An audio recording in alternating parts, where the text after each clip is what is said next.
Hello बच्चों, welcome to my channel Make Science Easy. And today we are going to study about topic coordination in plants of 9th class in lesson number 15 life processes in living organism. So coordination in plants means वनस्पति में plant में पौधों में coordination कैसे होता है, इनके बारे में हम जानकारी लेंगे या फिर इनके बारे में थोड़ा स्टडी करेंगे.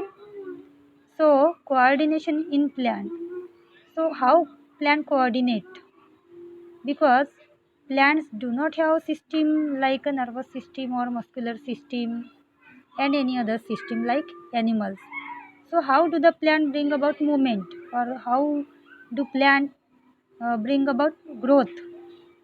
So in plants, movements are mainly in the form of responses given to the stimuli. तो हमें ये पता करना है कि प्लांट में तो नर्वस सिस्टम किसी भी प्रकार की सिस्टम नहीं होती है. For example like nervous system, muscular system, there is absence of nervous system and muscular system. So how do the plants bring about movement? तो प्लांट में ये जो मूवमेंट है वो किस प्रकार की होती है, या फिर किस प्रकार से वो मूवमेंट को या फिर स्टिमुलाई को रिस्पॉन्स देते हैं. तो यही जानने के लिए हम यहाँ पे नीचे पे कुछ डायग्राम दिए हैं, उनको थोड़ा ऑब्जर्व करेंगे. So observe this diagram carefully. So see the first diagram. There is a growing of a pollen tube towards the ovule. ये डायग्राम है, फर्स्ट डायग्राम देखिए आप. तो यहाँ पे आपने देखा होगा कि जो पोलन ट्यूब की ग्रोथ हो रही है वो किसके टूवर्ड्स हो रही है, तो ओव्यूल के टूवर्ड्स हो रही है. Okay, then observe the second diagram. There is a growth of a plant. There is a growth of a plantlet towards the sun. So which type of movement is this? Then third diagram को भी observe कर लेते हैं. There is a growth of tendril towards the response. या फिर उसको जो भी सपोर्ट मिल रहा है इस प्लांट को, उसकी तरफ इसकी ग्रोथ हो रही है.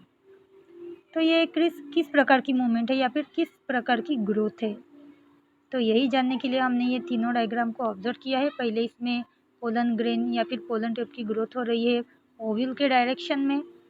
देन दूसरे डायग्राम में हमने देखा कि प्लांट की जो ग्रोथ है वो हो रही है सनलाइट के डायरेक्शन में. देन थर्ड डायग्राम में हमने देखा कि जो प्लांट के टेंड्रिल्स है उसकी जो ग्रोथ है, मूवमेंट है, वो हो रही है सपोर्ट के डायरेक्शन में, यानी उसको जहाँ पे सपोर्ट मिल रहा है उसी तरफ उसकी मूवमेंट हो रही है. तो ये किस प्रकार की मूवमेंट है? सो द मूवमेंट और growth of any part of the plant in response to external stimulus, this is called as a tropism और ट्रॉपिक मूवमेंट. यानी जो भी प्लांट को रिस्पॉन्स या फिर जो भी प्लांट रिस्पॉन्स देते हैं स्टिमुलस के डायरेक्शन में, तो उनके अकॉर्डिंग जो उनकी मूवमेंट होती है, जो ग्रोथ होती है, इसको कहा गया है ट्रॉपिज्म या फिर tropic movement. This is called as a tropic movement because there is a movement of any part of the plant in response to stimulus, external stimulus. This is called as a tropic movement. So there are various type of tropic movement.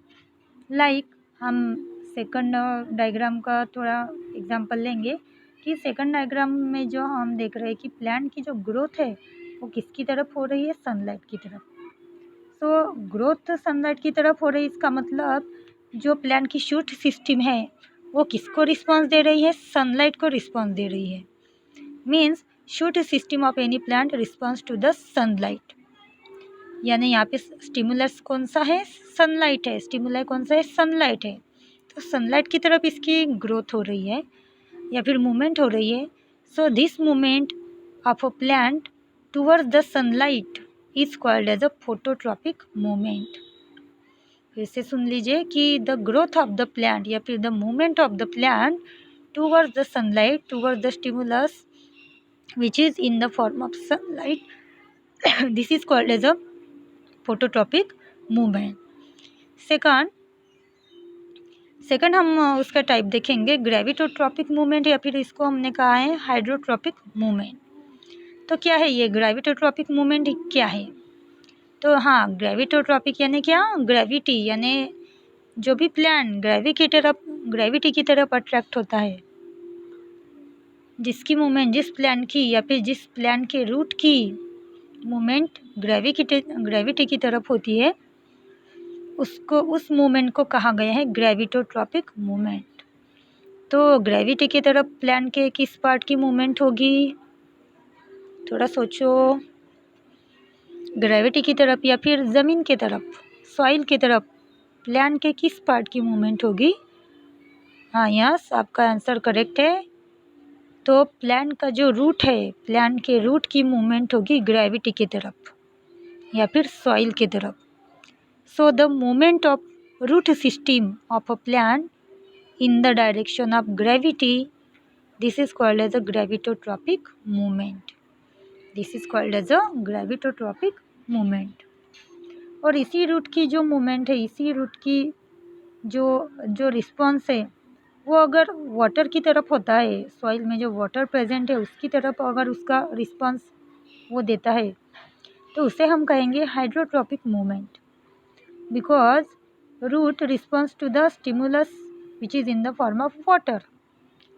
तो ये जो root है वो किसको response दे रहे हैं? Water को रिस्पॉन्स दे रहे हैं। And this is called as that's why this is called as a hydrotropic movement, क्योंकि प्लांट का जो रूट है वो किसकी तरफ ग्रो हो रहा है, किसकी तरफ उसकी मूवमेंट हो रही है? सॉइल में जो वाटर प्रेजेंट है उसकी तरफ उसकी मूवमेंट हो रही है। So this movement is called as a hydrotropic movement. Then third, chemotropic movement. तो कीमोट्रॉपिक मूवमेंट, ये इसके बारे में जानने के लिए हमें फर्स्ट डायग्राम ये हमें यूज़फुल होंगी। तो यहाँ पे आप देख रहे हो कि यहाँ पे पोलन ट्यूब की जो ग्रोथ है वो किसकी तरफ हो रही है? ओव्यूल की तरफ। तो इसकी जो ग्रोथ है या फिर मूवमेंट है ये ओव्यूल की तरफ ही क्यों हो रही है? Because there is such a chemical, there is a presence of such a chemical, some chemical और some hormones which attracted pollen tube in the direction of ovule. So this example in which movement of plants or movement of pollen tube in response to ovule, this is called as a chemotropic movement. Okay, या फिर आप ऐसा भी कह सकते हैं कि movement shown by plant response to the chemicals, in response to any chemicals, this is called as a chemotropic movement. For example हमने तो ये यूज़फुल हमें है ये पहले डायग्राम। तो पहले डायग्राम में हमने देखा है कि जो पोलन ट्यूब की जो ग्रोथ है वो किसकी तरफ हो रही है? ओव्यूल की तरफ। इसका मतलब there is some chemical present in the ovule which attracted to the pollen tube. So this is called as a chemotropic movement. Okay बच्चों, so again I am repeating this. So what is mean by chemotropic movement? If the movement shown by plant in response to the specific chemical or specific hormone, this is called as a chemotropic movement. Then जितने भी हमने यहाँ पे types देखे हैं, phototropic movement, ग्रेविटोट्रॉपिक movement या फिर hydrotropic movement, और लास्ट वन है हमारा chemotropic movement. So all these movements are related to growth of the plant. These all movements of the plants are related to the growth of the plants, and hence all such movements are collectively called as the growth relevant movements. Because ये जो सभी movement के प्रकार है, जो सभी types है, ये प्लांट की ग्रोथ से रिलेटेड है, इसलिए हमने इसको कहा है ग्रोथ रिलेवेंट मूवमेंट्स। बिकॉज यहाँ पे हमें प्लांट की ग्रोथ भी दिखाई देती है और मूवमेंट भी दिखाई देती है। ओके, तो ये जो हमने दोनों डायग्राम के बारे में तो जानकारी ले ली, लेकिन ये जो थर्ड डायग्राम है, यहाँ पे जो मूवमेंट है टेंड्रिल्स की, ये सपोर्ट की तरफ या फिर इसको जो भी सेंस मिलता है, जो भी यहाँ पे उसको स्टिमुलस मिलता है, उसके अकॉर्डिंग इसकी ग्रोथ होती है टेंड्रिल्स की। तो इसके बारे में थोड़ी जानकारी लेंगे।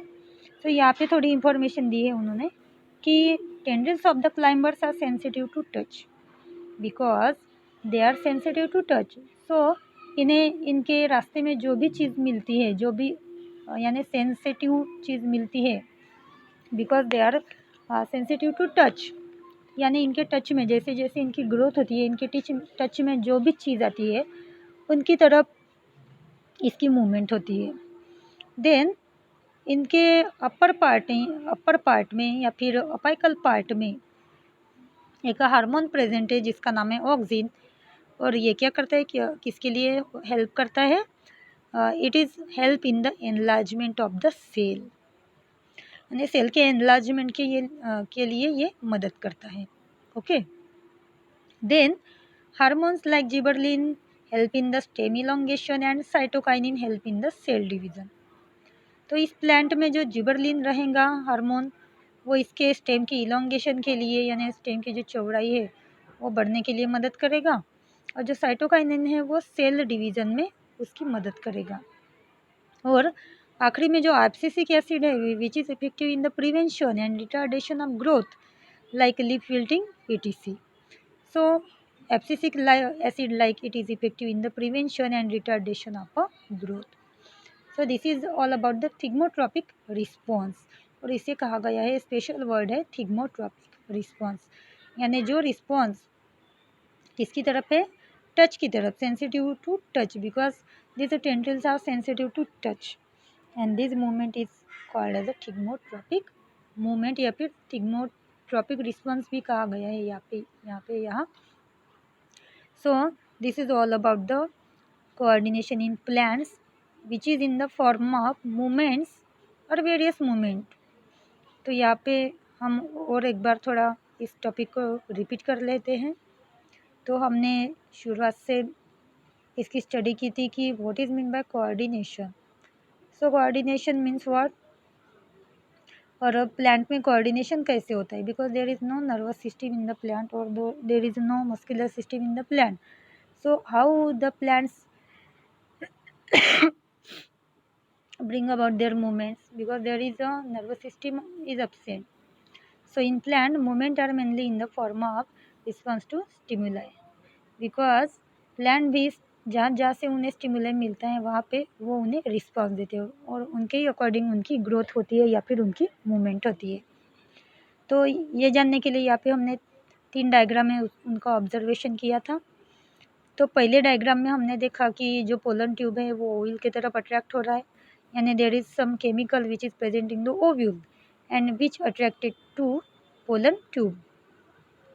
सो this movement in which part of the plant attracted towards any type of hormone या फिर एनी टाइप ऑफ केमिकल भी हम कह सकते हैं. So this movement is called as a chemotropic movement. Then हमने पढ़ा था कि अगर प्लांट के किसी भी पार्ट की अगर मूवमेंट होती है, ग्रोथ होती है in response to stimuli, so this is called as a tropic movement. Then जो सेकंड डायग्राम है यहाँ पे हमने देखा कि जो प्लांट का शूट है, शूट सिस्टम है, it is growing towards the direction of sunlight, यानी यहाँ पे उसे किसका स्टिमुलस मिल रहा है? सनलाइट का. So the growth of the plant, movement of the plant in the direction of sunlight or in the direction of light, this is called as a phototropic movement. This is called as a phototropic movement. Then हमने जानकारी ली कि what is gravitropic movement and what is hydrotropic movement. So the growth of the root system in response to stimulus of gravity and water, this is called as a gravitotropic movement and hydrotropic movement. अगर plant के root की जो growth है या फिर movement है, अगर soil में जो प्रेजेंट है वाटर उसकी तरफ होती है या फिर ग्रेविटी की तरफ होती है तो उसको हमने कहा है ग्रेविटोट्रॉपिक मूवमेंट. और अगर रूट सिस्टम की जो मूवमेंट है वो पानी की तरफ होती है, वाटर की तरफ होती है, तो उसको हमने कहा है हाइड्रोट्रॉपिक मूवमेंट. देन थर्ड हमने देखा कि जो some plants they have tendrils on their branches. So the tendrils are growing towards the direction, in the direction of touch, because they are sensitive to touch, and that's why the growth or the movement of tendrils are in the direction of sensitive or sense or या फिर in the direction of touch. So this is called as a thigmotropic movement or thigmotropic response. Okay बच्चों, तो यहाँ पे हमने coordination in plant में 3 type के हमने मूवमेंट देखे और ये जो सभी जो मूवमेंट है ये प्लांट की ग्रोथ से रिलेटेड है। और यहाँ पे हमने देखा कि प्लांट की मूवमेंट भी हो रही है और ग्रोथ भी हो रही है। यहाँ पे प्लांट की मूवमेंट और मूवमेंट के साथ साथ ग्रोथ भी हो रही है। तो ये जो सभी मूवमेंट्स है प्लांट के, ये these are all related with the growth and hence they all such movements are collectively called as a growth relevant movement. These all movements are collectively called as a growth relevant movements.